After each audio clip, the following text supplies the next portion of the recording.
अब ना ब्रेकअप हो जाने के बाद एक लड़के को सुपर पावर मिलती है जिसको टाइम को स्टॉप कर सकता है। टाइम स्टॉप कर कर लोगों के साथ वो कुछ भी कर सकता था। हेलो फ्रेंड्स, इसी कंसेप्ट पर बेस्ड आज मैं आपको कैशबैक ये 2006 की एक fantasy romance Hollywood movie explain करने वाला हूँ। अगर आपको वीडियो अच्छा लगता है तो प्लीज़ इसे लाइक और कमेंट ज़रूर कर दीजिएगा। बिना किसी तरीके एक्सप्लेनेशन स्टार्ट करते हैं। मूवी स्टार्ट होते ही हम हमारे मेन कैरेक्टर बेन का ब्रेकअप देख सकते हैं। जिस लड़की से उसका ब्रेकअप हो रहा था सूजी, ये उसकी फर्स्ट गर्लफ्रेंड थी। उसके साथ बिताए हर पल उसे याद आ रहे थे। वो वंडर करता है कि उसका ब्रेकअप हुआ कैसे। एक पल में तो एक साथ थे, एक दूसरे को आई लव यू बोल रहे थे, और नेक्स्ट वीक सूजी किसी और के साथ थी तो शायद उसको भी आई लव यू बोल रही होगी, पर इसका कोई भी मीनिंग नहीं है। बेन के फ्रेंड का नाम था शॉन। शॉन उसे समझाने की कोशिश करता है, उसे सिर्फ एक बेटर ऑप्शन मिल गया, इसी वजह से उसके पास वो चली गई। उसके बारे में तुम्हें ज़्यादा सोचना नहीं चाहिए। तुम किसी ब्यूटीफुल सी लड़की को डेट करो, फिर सूजी को जेलस लगेगा और तुम्हारे पास वो वापस आ जाएगी। शॉन का लड़कियों के साथ एक्सपीरियंस बहुत ही घटिया था। हर लड़की उसे मार कर चली जाती थी, तो उसकी एडवाइस बेन नहीं ले सकता। शॉन आर्टिस्ट बनना चाहता है। जब भी उसकी ड्राइंग क्लास होती थी तो हमेशा लड़कियों को ही ड्रॉ करता था।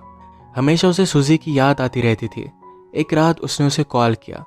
उसने पूछा कि क्या हम फिर से एक साथ रह सकते हैं। सूजी ने उसे मना कर दिया। वो दिन रात अपने बेड में ही पड़ा रहता था। सूजी के जाने के बाद जैसे उसका ऑक्सीजन चला गया था, स्लोली स्लोली उसकी नींद भी चली गई। उसने सोने का बहुत ट्राई किया पर फिर भी वो कर नहीं पाया। अब सडनली उसके पास 8 एक्स्ट्रा आवर्स थे। वो अलग अलग चीज़ें ट्राई करता था पर फिर भी टाइम पास नहीं होता था।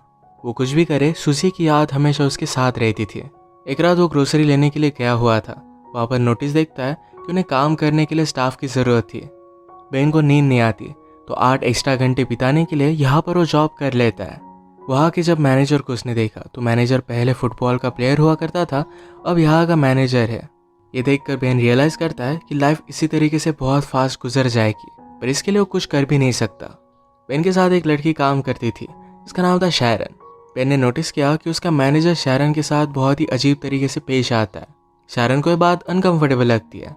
अपना जॉब करते हुए बेन ने हमसे कहा कि यहाँ सुपरमार्केट में टाइम बहुत ही स्लोली जाता है। इसको ज़रा फास्ट करने के लिए हम एम्प्लॉयज़ अलग अलग चीज़ें करते हैं। हर एक की अलग अलग मेथड है। जैसे शैरन कभी भी टाइम नहीं देखती। जब वो वॉच देखती है तो टाइम बहुत ही स्लो गुजरता है। इस वजह से हमेशा उसे कवर अप करके रखती है। यहाँ काम करने वाले उसके और 2 फ्रेंड्स हैं, पैरी और मैट। ये हमेशा एक दूसरे के साथ गेम्स खेलते रहते हैं। कभी ये शॉपिंग मॉल में रेस लगाते हैं तो कभी लड़कियों के सामान में कुछ अलग सी चीज़ें रख देते हैं। इसी तरीके से हर कोई टाइम पास करता था। और बेन ने कहा मेरा तरीका कुछ अलग ही है।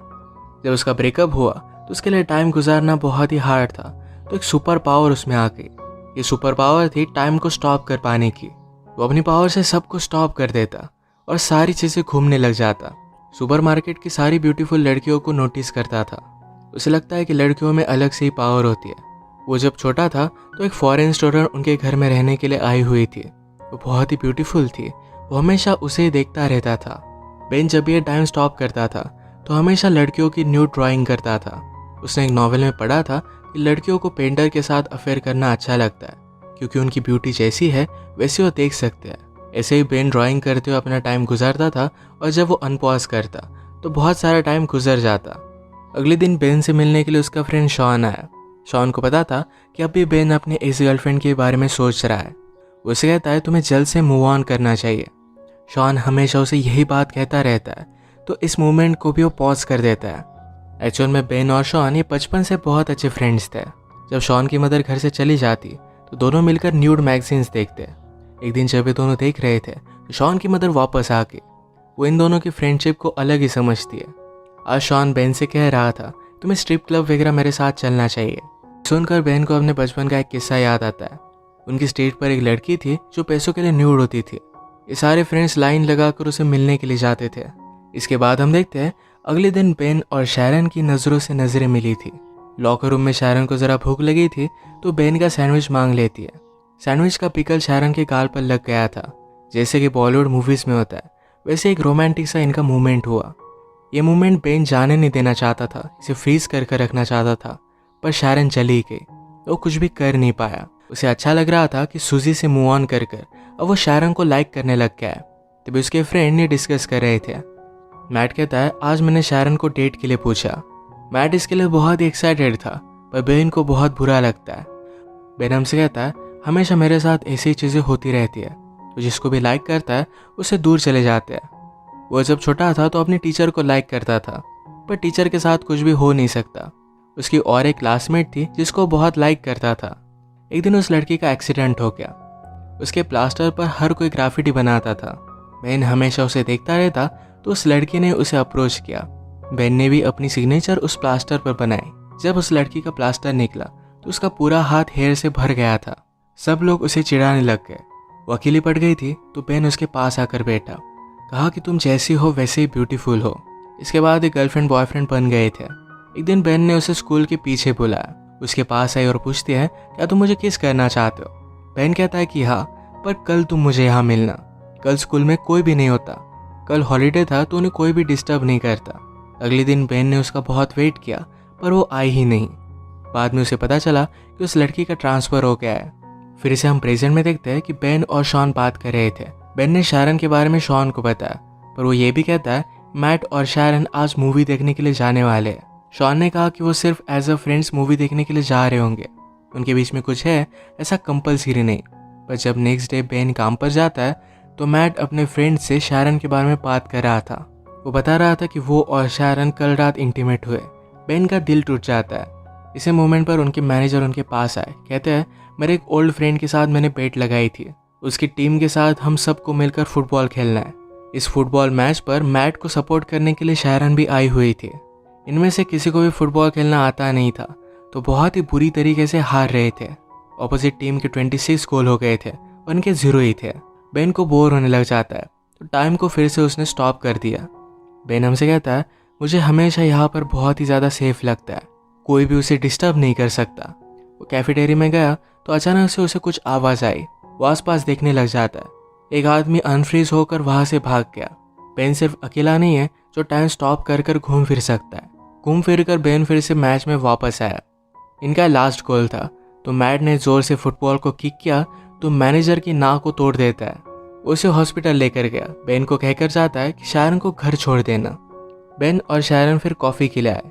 बेन शारन से पूछता है कि तुम और मैट डेट कर रहे हो। शारन ने कहा कि ऐसा कुछ भी नहीं है, हम सिर्फ एज अ फ्रेंड्स ही मूवी देखने के लिए गए हुए थे। बेन को ये बात सुनकर अच्छा लगा। शारन का एक बॉयफ्रेंड था, उसे ब्रेकअप किए हुए उसे 6 महीने गुजर चुके हैं।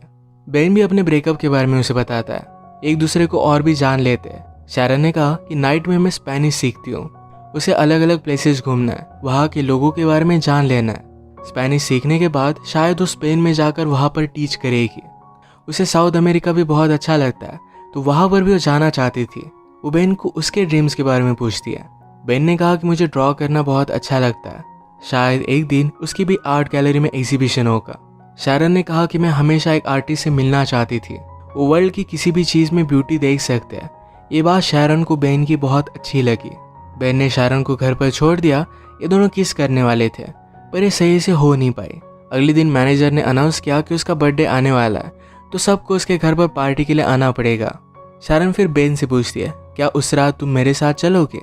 बेन इसके लिए हाँ कहता है। इन दोनों की एक ऑफिशियल डेट थी।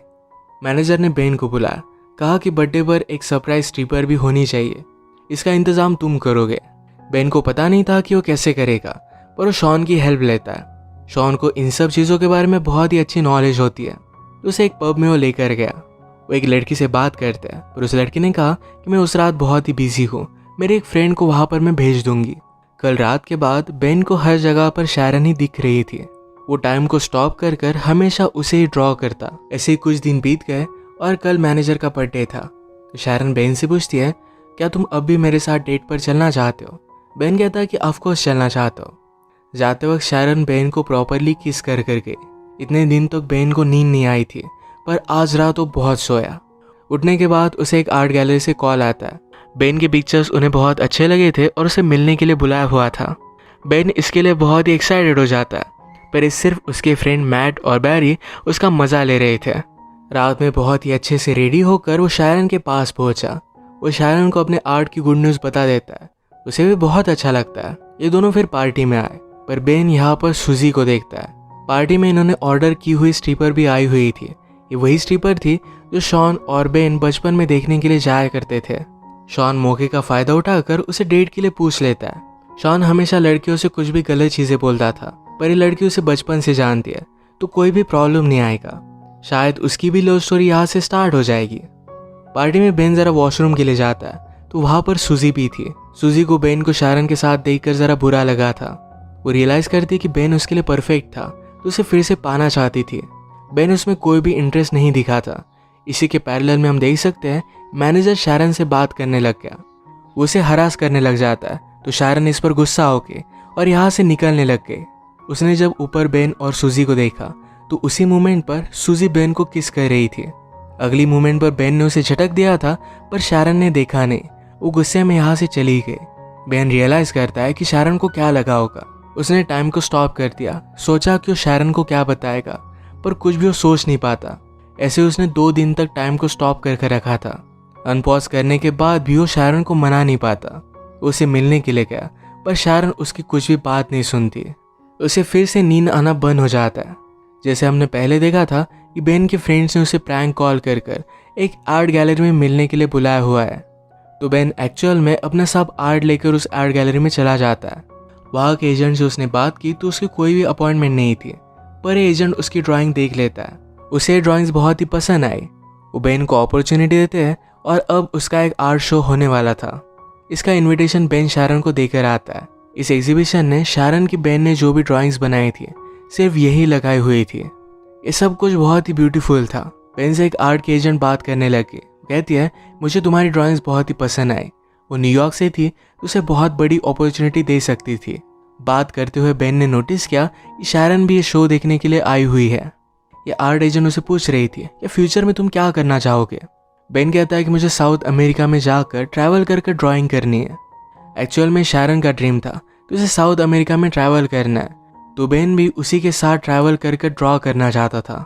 शारन उसकी सारी ड्राइंग्स देखकर बेन को माफ़ कर देती है। बेन फिर से उसे सॉरी कहता है पर शारन ने कहा कि पेंटिंग्स देखकर मैं सब कुछ समझ गई हूँ। बेन ने पूछा कि क्या तुम मुझ पर ट्रस्ट करती हो। शारन ने कहा कि हाँ करती हूँ। शारन को उसने आँख बंद करने के लिए कहा। वो उसे किस करता है और उसी मोमेंट पर उसने टाइम को स्टॉप कर दिया। अब जब टाइम स्टॉप हो गया था तो बेन के साथ शारन भी आसपास घूम सकती थी। बाहर स्नो गिर रहा था तो शारन को बेन बाहर लेकर आया। इसी में वो किस करते हैं और इसी के साथ इनकी लव स्टोरी स्टार्ट हुई। बेन हमसे कहता है लाइफ में बहुत सारे मोमेंट्स होते हैं जो ऐसे ही चले जाते हैं पर अगर आपको लाइफ की ब्यूटी को अप्रिशिएट करना है, किसी के प्यार में पड़ना है तो एक बार ज़रा रुक जाओ। इस मोमेंट को अप्रिशिएट करो, कभी भी उन्हें जाने मत दो। इसे एक ब्यूटीफुल मैसेज के साथ ही मूवी एंड हो जाती है। अगर आपको वीडियो अच्छा लगा तो प्लीज़ इसे लाइक कर दीजिएगा। बहुत सारी मूवीज़ लेकर आते रहता हो तो प्लीज़ इस चैनल को सब्सक्राइब कर दीजिए और बेल नोटिफिकेशन आइकॉन दबाना मत भूलिएगा। हम फिर से मिलेंगे और एक नई मूवी के साथ। तब तक के लिए थैंक यू और आप अपने आप का ख्याल रखिए।